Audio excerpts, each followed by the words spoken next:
आमर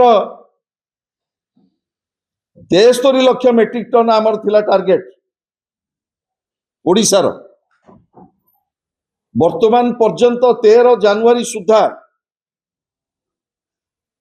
प्राय 18 lakh metric ton आम अचीव करिचे। टार्गेट थिला 73 लाख मेट्रिक टन, वर्तमान अचीव करिचे 18 लाख मेट्रिक टन एवं धान संग्रह होईची 24.45% धान वर्तमान पर्यंत संग्रह होईची। किंतु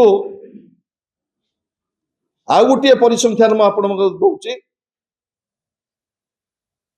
छत्तीसगढ़ रे तांकर टार्गेट थिला 80 लाख मेट्रिक टन,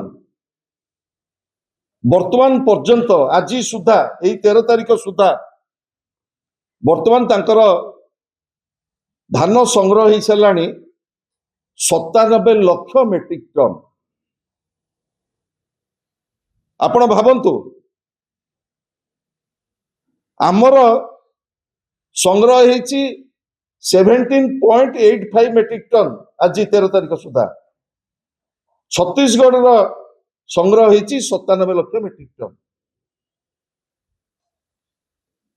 एवं छत्तीसगढ़ सरकार प्लानिंग करथिले 2740 मंडी एवं परचेज सेंटर खोलिया पाए। आज सुधा तांकर 100% मंडी एवं परचेज सेंटर खोला जाइछि। आउ गोटे दुर्भाग्यजनक कथा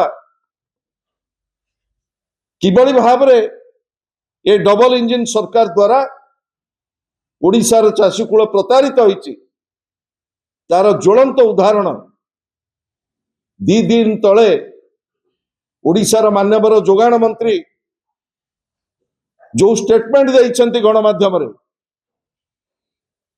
जे आमे 150 क्विंटाल पर्यंत धान एमएसपी प्लस इनपुट सब्सिडी दबु, बड़का धान जी जार बिक्री करने कथा तमें मार्केट रे बिक्री कर। एक कथा मान्यवर जोगाण मंत्री गणमाध्यम रे देइछन्ति विवृत्ति, ताको आपण माने मध्ये देखुथिबे। ता अर्थ आमे जो आशंका प्रकाश करूथुलु जेतेबेले जड़े चाषीर जमी की वैलिडेट करा जाए केते क्विंटाल जड़े धान बिक्री करिवो ताकू राज्य सरकार सीलिंग करदेले आमे 150 क्विंटाल उपरकू धान किणिबू नाही। जियो टैग सैटेलाइट सर्वे ना रे बहुत योग्य चाषी मानू काटी दिया जाउछि एवं द्वितीय रे सीलिंग कले 150 क्विंटाल उपरकू आमे टार्गेट किणिबू नाही। गोटे गोटे टोकन दौरान 75 क्विंटाल रो आपण माने भाबंतु ये हला जने मंत्री विवृत्ति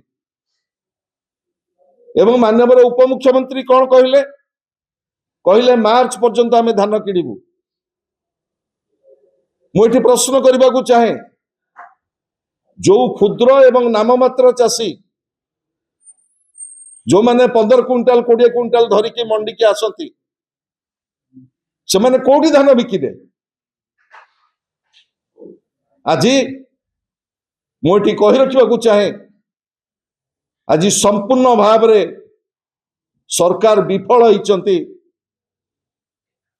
ये जोगाण व्यवस्था मंडी परिचालना करने पाए। केवल भोट पाई ओडिशार चाषी कूल को प्रतारित करी आज बड़दाण्ड रे छिड़ा करछंती बड़ ओडिशार चाषी कूल। आपण माने भाबंतु डालुआ रबी धान पाई पश्चिम ओडिशा रे चाषी सजबाज हेलाणी। मु वर्तमान ए सांबादिक सम्मेलन की आसवा पूर्व ପାଞ୍ଚଟି ଜିଲ୍ଲାର ଚାଷୀ ନେତା ମାନଙ୍କ ସହିତ ଆଲୋଚନା କରୁଥିଲି। ରବି ଧାନ ପାଇଁ ବର୍ତ୍ତମାନ ସଜବାଜ ହେଲେଣି, କିନ୍ତୁ ଖରିଫ ଧାନ ଉଠି ନାହିଁ ଏବଂ ସରକାର ଯୋଉ ବାଟରେ ଯାଉଛି, ଯୋଉ ଭଳି ପ୍ରତିଶ୍ରୁତି ସବୁ ଦଉଛନ୍ତି ବିବୃତ୍ତି ମାନେ ମାନ୍ୟବର ମନ୍ତ୍ରୀ ମାନେ, ତାକୁ ଆପଣ ମାନେ ଆଜି ବିଚାର କରିବେ। ମୋର ନିର୍ଦ୍ଦିଷ୍ଟ ଦାବି ରହିବ ମାନ୍ୟବର ମୁଖ୍ୟମନ୍ତ୍ରୀଙ୍କ ପାଖରେ, ତୁରନ୍ତ ସେ ଆଜି ଗୋଟିଏ ଉଚ୍ଚସ୍ତରୀୟ ବୈଠକ ଡାକନ୍ତୁ, କୃଷି ବିଭାଗକୁ ଡାକନ୍ତୁ, ଯୋଗାଣ ବିଭାଗକୁ ଡାକନ୍ତୁ, ସମବାୟ ବିଭାଗକୁ ଡାକନ୍ତୁ। ସେ ଯୋଉ ଡାଇରେକ୍ସନ ଦେଇଥିଲେ 30ଟି ଜିଲ୍ଲାର 10 ତାରିଖ ସୁଦ୍ଧା ମଣ୍ଡି ଖୋଲିବା ପାଇଁ, କାହିଁକି ସେ ମଣ୍ଡି ଖୋଲା ଯାଇ ନାହିଁ ଏପର୍ଯ୍ୟନ୍ତ? ସରକାର ଯୋଉ ଟାର୍ଗେଟ କରିଥିଲେ ସେ ଟାର୍ଗେଟ ଅନୁସାରେ କାହିଁକି ଧାନ ଉଠା ଯାଉ ନାହିଁ? ଆର ଜବାବ ଓଡିଶାର ଚାଷୀ କୂଳ ଚାହୁଁଛି, ଏହାର ଜବାବ ଓଡିଶାର ମେହନତି ମଣିଷ ଚାହୁଁଛି। ସମୟ ଆସିବ, ସମୟ ଚାଲିଯିବ। ଇତିହାସର କାଳଖଣ୍ଡରେ ସ୍ୱାଧୀନତାର 80 ବର୍ଷ ଅତିକ୍ରାନ୍ତ ହେଇଛି। ଓଡିଶାର ଚାଷୀ କୂଳ କେବେ ବି ଏମିତି ପ୍ରତାରିତ ହୋଇନଥିଲେ। 2003-04 ଯେତେବେଳେ ଓଡିଶାର ଚାଷୀ କୂଳ ପାଖରେ ସର୍ବନିମ୍ନ ସହାୟକ ମୂଲ୍ୟ ପାଉନଥିଲେ, ସେତିକି ବେଳେ ନବୀନ ପଟ୍ଟନାୟକ ତତ୍କାଳୀନ ମୁଖ୍ୟମନ୍ତ୍ରୀ ଏଫସିଆଇ ସହିତ ଅନୁବନ୍ଧିତ ହେଲେ। ବିକେନ୍ଦ୍ରୀକୃତ ଧାନ ସଂଗ୍ରହ ବ୍ୟବସ୍ଥା ଓଡିଶାରେ ଆରମ୍ଭ ହେଲା। ଓଡିଶାର ଚାଷୀ କୂଳ ସର୍ବନିମ୍ନ ସହାୟକ ମୂଲ୍ୟ ପାଇଲେ। ମୋର ଦାବି ରହିବ କେନ୍ଦ୍ର ସରକାର କୃଷି ବିଭାଗ ସିଏସିପି ଯୋଉ 69 ଟଙ୍କା ଏମଏସପି ସରକାରୀ ଯୋଉ ଏମଏସପି ବଢେଇଛନ୍ତି, ସେ ଏମଏସପି ମଧ୍ୟ ଓଡିଶାର ଚାଷୀ କୂଳର ଦୟା ନୁହଁ, ସେ ଏମଏସପି ହେଲା ଓଡିଶାର ଚାଷୀ କୂଳର ହକ୍। ଏ ହକ୍ ପାଇଁ ବିଜୁ ଜନତା ଦଳ ଆଜି ପୁର ଭାଗରେ ଲଢେଇ କରିବ। ଆପଣ ମାନେ ଜାଣିଛନ୍ତି ବରଗଡ଼ ଜିଲ୍ଲାରେ ପ୍ରତି ନିର୍ବାଚନ ମଣ୍ଡଳୀରେ ବିଜୁ ଜନତା ଦଳ ଆଜି ରାଜରାସ୍ତାରେ। ଏ ଖବରକୁ ଗୁରୁତ୍ୱର ସହିତ ଆପଣ ମାନେ ନେବେ। ଓଡିଶାର 70% ଚାଷୀ କୂଳ ପାଖରେ ଏଭଳି ଦୁର୍ଦ୍ଦିନ ଅବସ୍ଥାରେ ଯେତେବେଳେ ଚାଷୀ ଅଛି, ଆପଣ ମାନେ ଛିଡା ହେବେ, ଚାଷୀ କି ସାହସ ଦେବେ।